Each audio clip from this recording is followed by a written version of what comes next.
Dear student, we have studied Frank-Hertz experiment in the first lecture. Today, we will study Compton effect.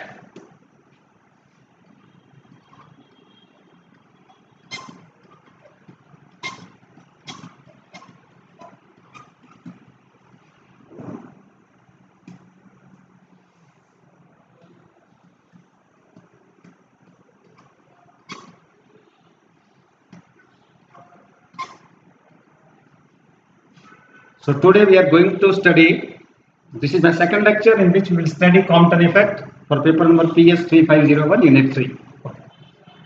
Before we see what is Compton effect, we just recall the de Broglie hypothesis.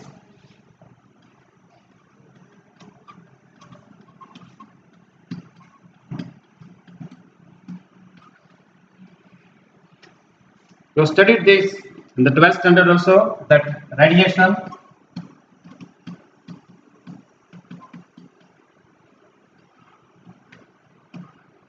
has a dual nature. In some phenomena, radiation behaves as a wave, but there are some phenomena in which radiation behaves as a particle. So radiation has a dual nature, wave nature and particle nature. Okay. Now, if you want to explain interference, diffraction and polarization, you have to consider the wave nature of light. Without wave nature, you cannot explain interference, diffraction and polarization. On the other hand, there are some phenomena which cannot be explained on the basis of wave nature. You have to consider particle nature of light. Okay.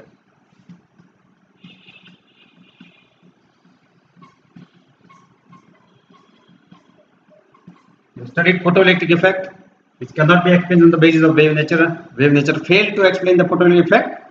So Einstein assumed the particle nature of light. The particle of light is called photon, and you know the energy of the photon is given by h nu. H is a Planck constant and nu is the frequency of light. Okay. Today we are going to study one more experiment, one more effect, which cannot be explained on the basis of wave nature. That is the Compton effect. This Compton effect cannot be explained on the basis of wave nature. So Compton assumed the particle nature, quantum nature of radiation.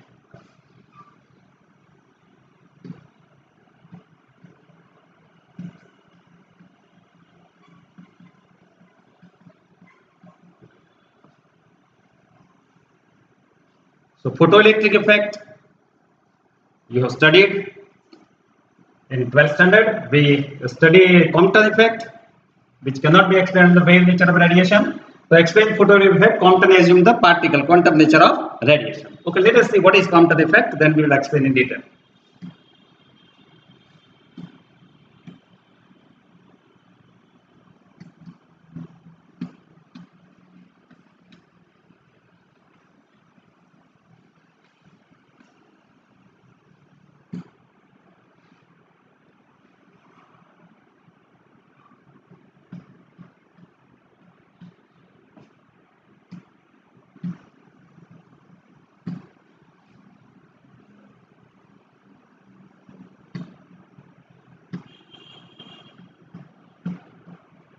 Okay, let us consider x-axis.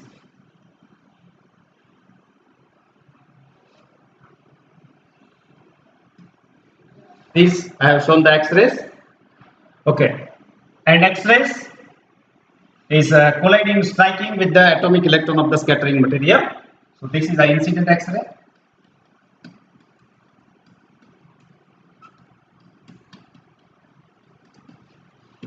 Its frequency is mu and wavelength is lambda. Suppose it is 1 angstrom.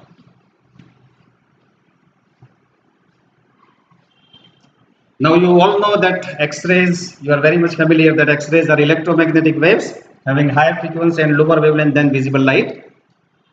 The wave nature of X-ray is confirmed by Lois photograph. Okay. The experiment, you have studied diffraction of X-ray by crystals from Lois photograph. it is confirmed that X-ray has a wave nature. But in Compton effect, the wave nature of, to explain the Compton effect, the wave nature of X-ray is failed. Okay, so Compton incident X-ray on the atomic electron of the scattering material. After collision occurred, X-ray is scattered. So this is scattered X-ray.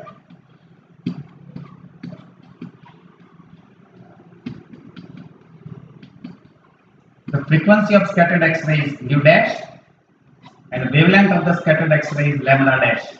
Compton observed that the wavelength of the scattered X-ray is increased. So X-ray is scattered at an angle phi with the original X direction. This phi is known as scattering angle. Okay. So what happened when X-rays of having frequency nu and wavelength lambda striking with the atomic electron? After collision, the X-ray is scattered, and the wavelength of the scattered X-ray lambda dash is greater than the wavelength of the incident X-ray. This phenomena is called Compton effect. Once again, I repeat: when X-ray having frequency nu and wavelength lambda is interacting or colliding, striking with the atomic electron of the scatterer, after collision occurred, the wavelength of the scattered X-ray lambda dash is greater than the wavelength of the incident X-ray. This phenomena is called Compton effect. This phenomena cannot be explained on the basis of wave nature. So for that, Compton assumed the particle quantum nature of X-ray. That X-ray is made up of quantum or photons. Okay. If the frequency of the incident X-ray is nu, then the energy of the incident X-ray photon is h nu, or you can write Sc upon lambda. Please be careful. Nu is the frequency of incident X-ray, and lambda is the wavelength of incident X-ray. Okay. Now momentum of the incident X-ray will be E by C, that is h nu. E is the energy of X-ray photon, that is h nu upon C. So nu is the frequency of incident X-ray, lambda is the wavelength of incident X-ray. So energy of the X-ray photon is h nu or Sc upon lambda, and momentum of the incident X-ray is E by C or h nu upon C. Okay. Now the electron was at rest before the collision, so the momentum of the electron was 0. And rest mass energy of the electron will be m0 c square. M0 is the rest mass of the electron. Okay. Now when X-ray is striking with the electron, after collision the X-ray is scattered at an angle phi with the original X direction. This phi is called scattering angle. Nu dash is the frequency of scattered X-ray, lambda dash is the wavelength of scattered X-ray. So the energy of the scattered X-ray will be h nu dash or Sc upon lambda dash, and momentum of the scattered X-ray will be E by C, that is h nu dash upon C. After collision, electron is recoiling at an angle theta. This is called recoil electron.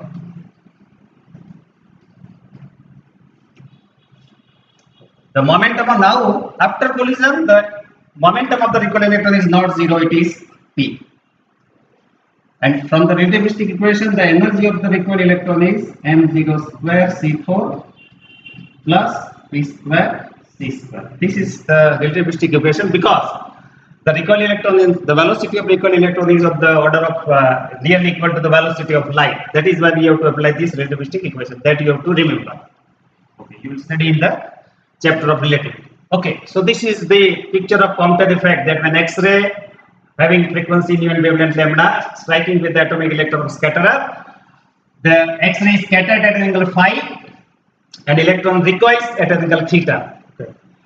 Compton observed that the wavelength lambda dash of the scattered X-ray is greater than the wavelength of the incident X-ray. This phenomena is called Compton effect. Okay. So in order to show that wavelength of the scattered X-ray is increased after the collision, Compton applied to fundamental laws. That fundamental law of conservation of energy and law of conservation of momentum. So by applying law of conservation of energy and law of conservation of momentum, we can calculate the wavelength lambda dash of the scattered X-ray, which is greater than the wavelength lambda of the incident X-ray. Okay. Actually, Compton used the X-rays produced from molybdenum having energy 20 kV. Compton used the X-rays produced by molybdenum having energy 20 kV, and they are striking with the atomic electron, which is free electron or loosely bound electron having energy of the order of 10 electron volt. Okay, so the 10 electronal energy is very less than 20 electronal energy, so you can consider this electron as a free electron. Okay, so I've written the energy and momentum of X-ray and electron before collision and after collision. Okay, now let us calculate the wavelength lambda dash of the scattered X-ray, which is greater than the wavelength lambda of the incident X-ray. So for that, we will apply the law of conservation of momentum.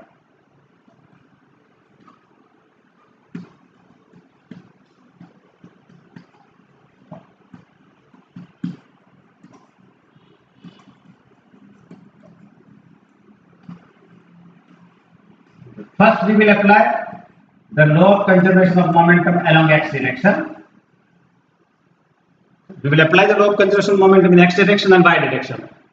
If you want to apply the law of conservation of momentum in x direction, we have to take the component of momentum along x direction and y direction.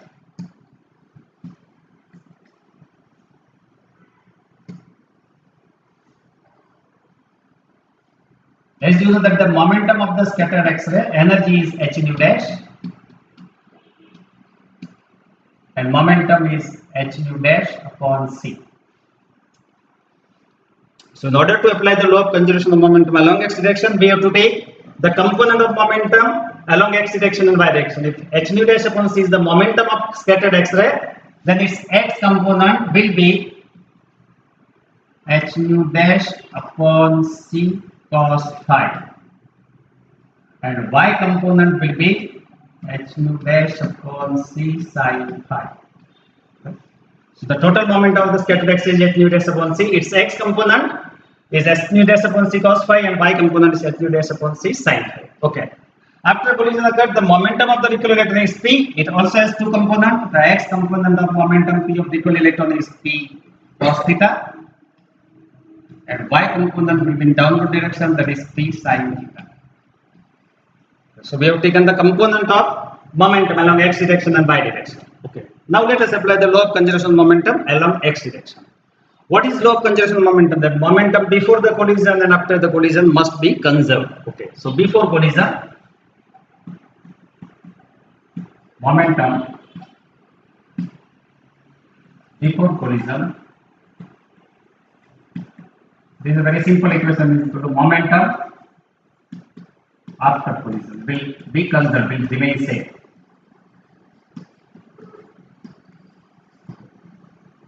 Now look at the diagram and tell me what is the momentum of incident X-ray before the collision. It is hc upon lambda, or sorry, it is h nu upon c. The momentum of the incident X-ray before collision is h nu upon c. Before collision, electron is at rest, so its momentum is 0. It is equal to. You can see from that. Please be careful that nu is the frequency of incident X-ray, lambda is the wavelength of incident X-ray, nu dash is the frequency of scattered X-ray, lambda dash is the wavelength of scattered X-ray. So the energy of the incident X-ray is h nu or hc upon lambda, and momentum of the incident X-ray is h nu upon c. Okay. So in x direction, because before collision the X-ray is moving along x direction, so in x direction the momentum of incident X-ray is h nu upon c plus momentum of the electron was 0. After collision occurred, X-ray is scattered and electron recoils. So what is the momentum of scattered X-ray in x direction? It is h nu dash upon c cos phi plus momentum of recoil electron in x direction is p cos theta. P cos theta. So this is the momentum before collision, after collision. Moment before collision, the momentum of incident X-ray is h nu upon c plus momentum of electron was 0. After collision occurred, the momentum of scattered X-ray is h nu dash upon c cos phi, and momentum of recoil electron in x direction is p cos theta. If you multiply with c, if you multiply this equation with c, you will get h nu is equal to h nu dash cos phi plus pc cos theta. Multiplying with c, we get h nu is equal to h nu dash cos phi plus pc cos theta. Therefore, the value of pc cos theta comes h nu minus h nu dash cos phi. Equation number 1. Okay. So by applying law of conservation of momentum in x direction, we are getting PC cos theta and h nu minus h nu dash cos phi. Please, when you are writing the equation, you must be knowing that nu is the frequency of incident X-ray, nu is the frequency of incident X-ray, nu dash is the frequency of scattered X-ray, and phi is the scattering angle at which the X-ray is scattered after the collision. Okay. Now let us apply the law of conservation of momentum along y direction. Along y direction.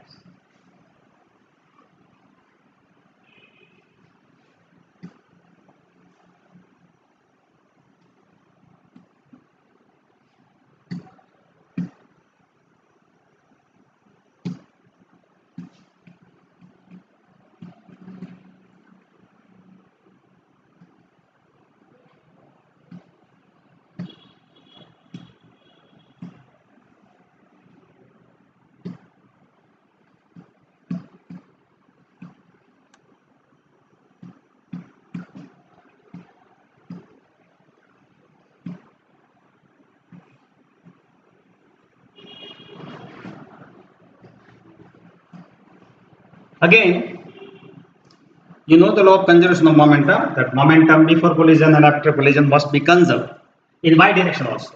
So before collision, initially the X-ray is moving along x direction, so it has momentum at nu upon c along x direction only. In y direction, the momentum of the incident X-ray is 0. The momentum of the electron before collision is obviously 0 in y direction. So initially the X-ray is moving along x direction, so its momentum at nu upon c is only along x direction. In y direction, the momentum of the incident X-ray is 0. The momentum of the electron in y direction is also 0 because it is at rest. Okay, after collision occurred, the momentum of the scattered X-ray along y direction is h nu dash upon c sin phi. And momentum of the recoil electron is p sin theta, but it is in negative y direction, so I take minus p sin theta. Minus p. So this is the law of, applied the law of conservation along y direction, that momentum of incident X-ray in y direction is 0, electron is 0. After collision occurred, momentum of the scattered X-ray in y direction is h nu dash upon c sin phi, and momentum of recoil electron in y direction is p sin theta. It is minus p sin theta because it is downward. Okay. Now you multiply with c. If you multiply with c, you will get Pc sin theta is equal to h nu dash sin phi. Equation number 2. Please remember, we are applying law of conservation momentum to find out the wavelength lambda dash of the scattered X-ray, which is greater than the wavelength of incident X-ray. Okay. Now let us make a little calculation.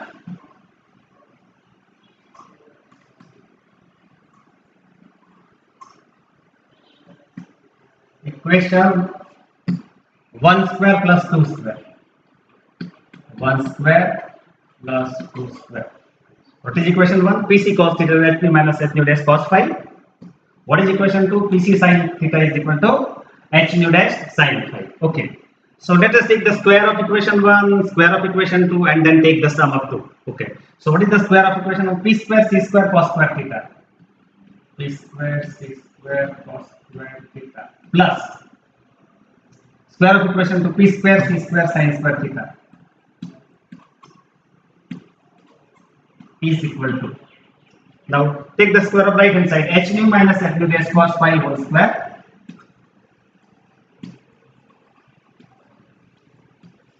plus h nu dash sin phi whole square. So p square cos square theta plus p square c square sin square theta, h nu minus h nu dash cos theta plus h nu dash sin phi whole square.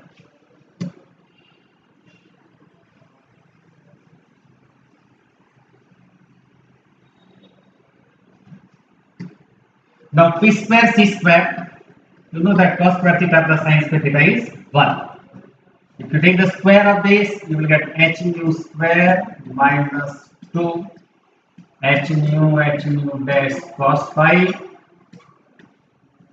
plus h nu dash square cos square phi plus h nu dash square psi square phi. Now again cos square phi plus sin square phi is 1. Therefore h nu dash square is common, cos square phi plus sin square phi is 1, so this is going to be okay.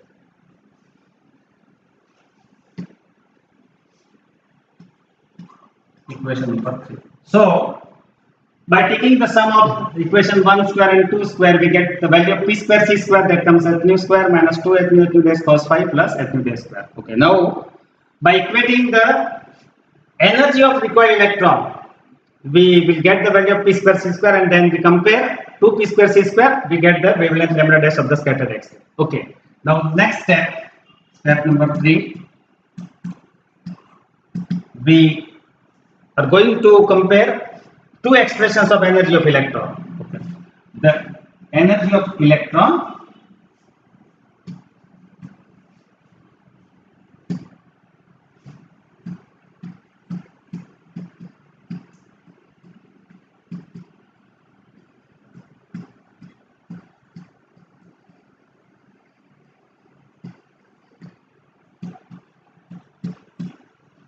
the one equation of energy I have given to you, that is from the, it is a relativistic equation, that recoil electron, the velocity of recoil electron is of the order of velocity nearly equal to the velocity of light. Therefore its energy is given by the relativistic equation under root m0 square c4 plus p square c square. m0, you know, it is the rest mass of the electron, p is the momentum of recoil electron, and c is the velocity of light. The second equation, you are very much familiar, that the total energy of the electron is the sum of kinetic energy and rest mass energy. So kinetic energy of the electron plus, what is the rest mass of energy of the electron? m0 c square. m0 c square. So we have two expressions of electron energy, that one is under m0 square c4 plus p square c square, and second equation is obvious, kinetic energy plus rest mass energy of the electron is m0 c square. If you compare these two equations, now what is the kinetic energy of this electron? What is the kinetic energy of this? Now before collision, the energy of the incident X-ray was h nu. After collision, the energy of the scattered X-ray is h nu dash, which is less than the energy of the incident X-ray. So the energy lost by the X-ray photon in collision is h nu minus h nu dash. Whatever the energy lost by the X-ray, h nu minus h nu dash, that is gained by the recoil electron. So kinetic energy gained by the recoil electron, is equal to the loss in photon energy. What is the loss in photon energy? Before collision, the energy of incident X-ray was h nu. After collision, it was h nu dash. So what is the loss in photon energy? H nu minus h nu dash, and that goes to the kinetic energy of recoil electron. Okay. Now let us compare these two equations.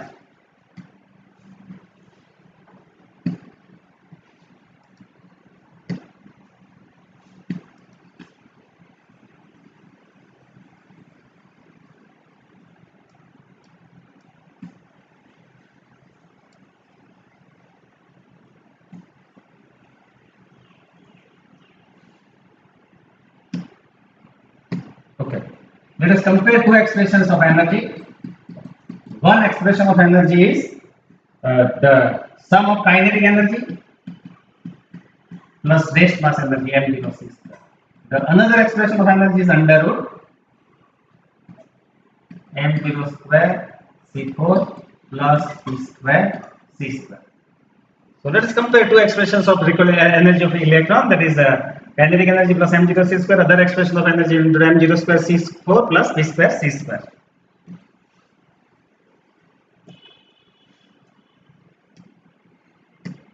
Now if you take square on both the sides, you will get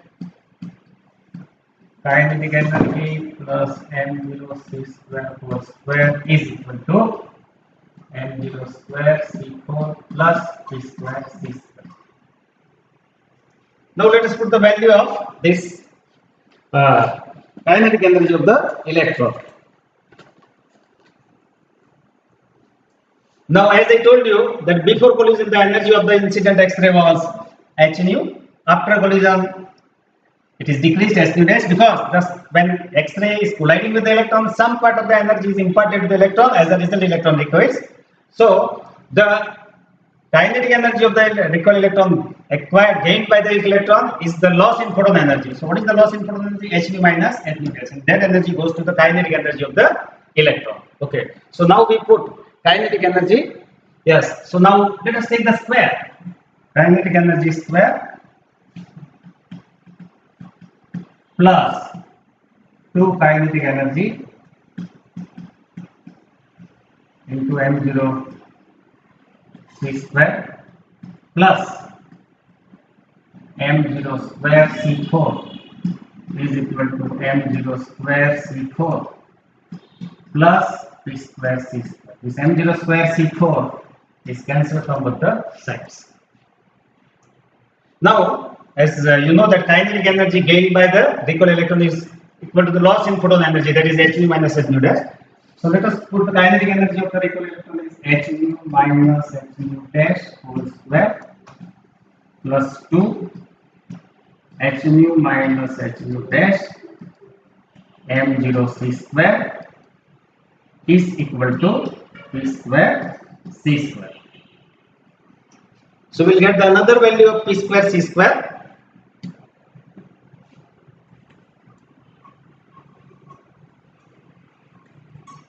By comparing two equations of electron energy.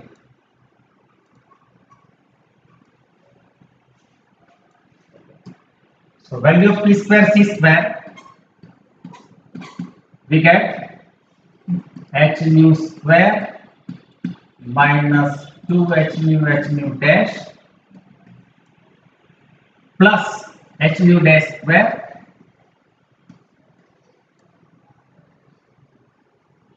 plus 2 m0 c square h nu minus h nu dash. Equation number 4. So we got the value of p square c square is h nu minus h nu dash square, that is h nu square minus 2 h nu dash plus h nu dash square plus 2 m0 c square h nu minus h nu dash will remain as it is.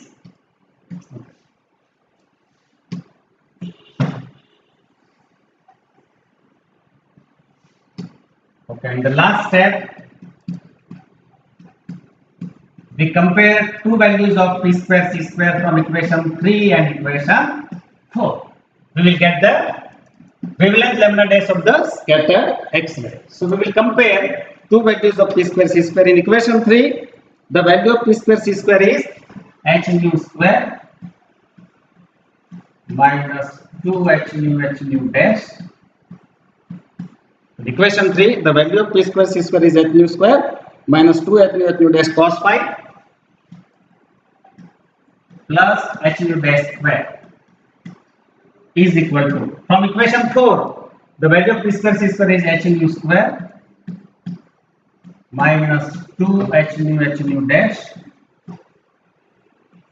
plus h nu dash square plus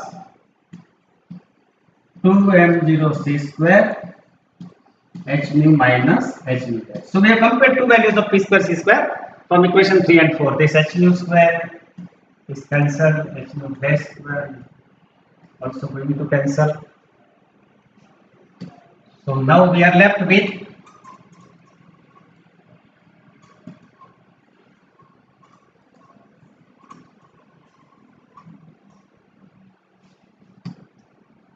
the equation, this minus 2 h nu dash, this minus 2 h nu dash I am taking on left side, so it is 2 h nu dash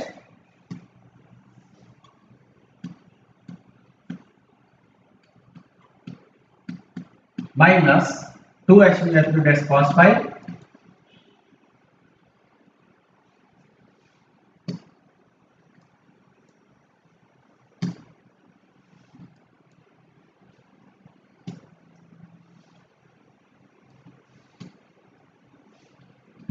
h nu dash cos phi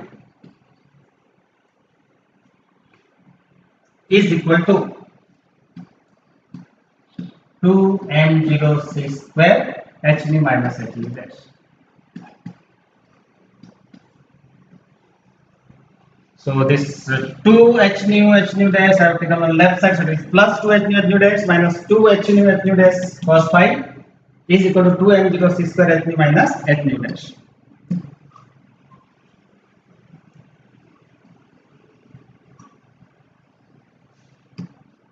Okay, 2 h nu dash, then we have 1 minus cos phi is equal to 2m0 c square h nu minus h nu dash. So we are getting this equation. We divide this both sides of this equation by 2h square c square. Then we have 1 minus cos phi. Then we have divide both sides of this equation with 2h square c square. This is cancelled.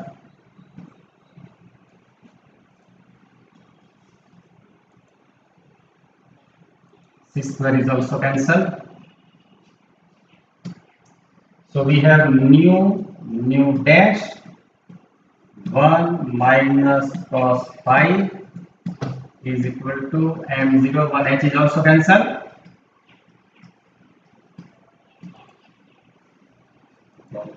So we will left with this equation nu dash upon c square is there.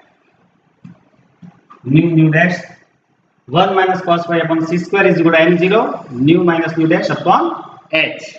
Okay, now you know the relation between the frequency and wavelength. It is a well-known equation. You studied in the 12th standard also, that if nu is the frequency of the incident X-ray and lambda is the wavelength of incident X-ray, then you know this equation C is equal to lambda nu. C is the velocity of X-ray actually. It is equal to the velocity of light. Lambda is the wavelength of incident X-ray and nu is the frequency of incident X-ray. Therefore, nu is equal to C upon lambda. This is for incident X-ray. So frequency of the incident X-ray nu is equal to C upon wavelength lambda of the incident X-ray. Similarly,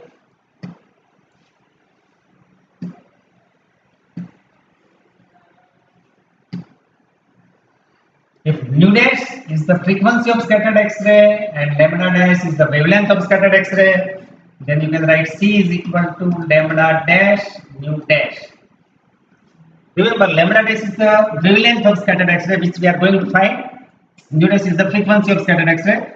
So frequency of the scattered X-ray is C upon lambda dash.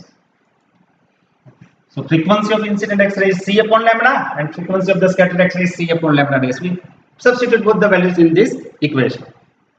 Okay. Now nu, frequency of incident X-ray is C upon lambda. Frequency of the scattered X-ray is C upon lambda dash.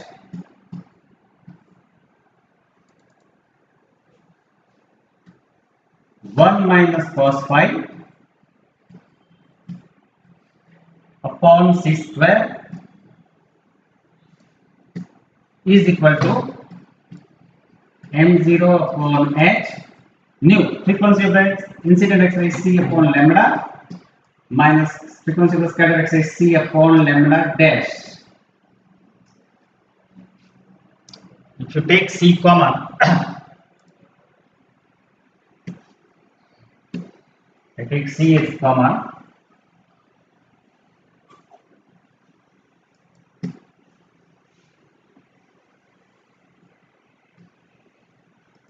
Then this is 1 upon lambda minus 1 upon lambda dash.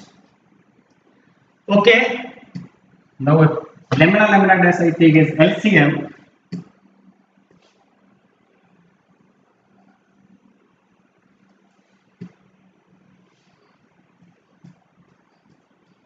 Then we have lambda dash minus lambda. So this c square is cancelled. This lambda dash is also cancelled. So final equation comes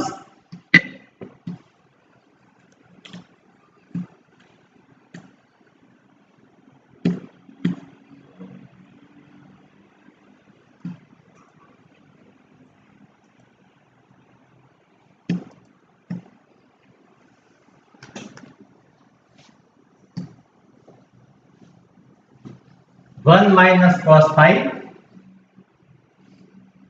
1 minus cos phi is equal to m0 c upon h lambda dash minus lambda.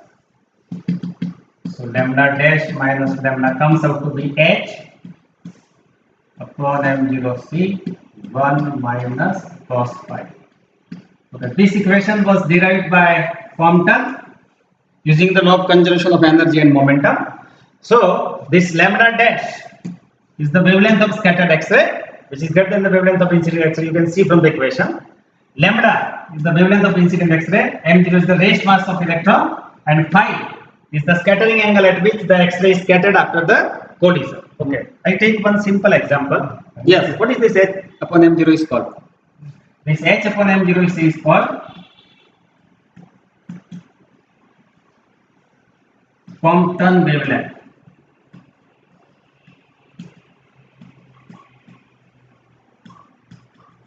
This is not a de Broglie wavelength. H upon m0c is called a Compton wavelength. You know the value of Planck constant as 6.6 10 raised to minus 34 joule into second.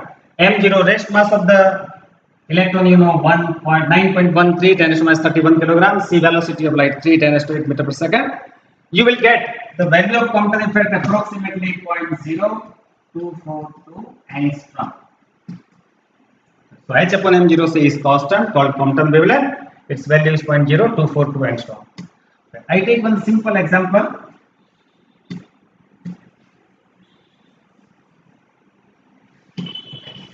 We take one simple example. Suppose I give you one small example that if the wavelength of the incident X-ray lambda is 1 angstrom, after scattering, okay, calculate the wavelength of the scattered X-ray lambda dash. Okay. The scattering angle I am giving 60 degree. Okay. So when X-ray of initial wavelength lambda is 1 angstrom is striking with the electron, then X-ray is scattered at an angle phi is equal to 60 degree. Then calculate the wavelength lambda dash of the scattered radiation. Okay. So you can see from this equation that wavelength of the scattered X-ray radiation lambda dash is lambda plus h upon m0c 1 minus cos phi. You can see that lambda dash is greater than lambda. Okay. So the wavelength of the incident X-ray lambda is 1 angstrom. Scattering angle is 60 degree. Let us calculate the wavelength lambda dash of the scattered X-ray. Okay. Now I put the values. Lambda of the incident X-ray is 1 angstrom. H upon m0c is a Compton wavelength. Its value is 0.0242 angstrom. 1 minus the X-ray is scattered at an angle phi is 60 degrees. So phi is 60 degrees is the scattering angle cos 60. You know the value of cos 60 is 1 by 2. So we have 1 minus 1 by 2. And 1 minus 1 by 2 will be 1 by 2. So our answer comes 1.0121 angstrom. So you can see from this example that after scattering occurs, the wavelength of the scattered radiation lambda dash increases. This phenomena is called Compton effect. Okay. Now you know the wavelength of the incident X-ray lambda, that is 1 angstrom. So you can calculate the energy of the incident X-ray, that is S nu or SC upon lambda. So if you know the wavelength lambda of the incident X-ray, you can calculate the energy of the incident X-ray from SC upon lambda. You know the wavelength of the scattered X-ray lambda dash. You can calculate the energy of the scattered X-ray by the equation SC upon lambda dash. Okay. Can you tell me, last question, that if you take the difference of these two energy of the incident X-ray is SC upon lambda, energy of the scattered X-ray is SC upon lambda dash. Okay, then the difference of these two energy is nothing but that is the kinetic energy of the recoil electron. Okay, this h nu minus h nu dash, or SC upon lambda minus SC upon lambda dash, that is the loss in photon energy that goes to the kinetic energy of recoil electron. Okay, so you can calculate wavelength lambda dash of scattered radiation. You can calculate the energy of the incident X-ray from SC upon lambda. calculate the energy of the scattered X from SC upon lambda dash. You can also calculate the loss in photon energy, that is E minus E dash, and that is the kinetic energy of the recoiled electron. Thank you so much. Okay, thank you so much. बंद करो. Thank you.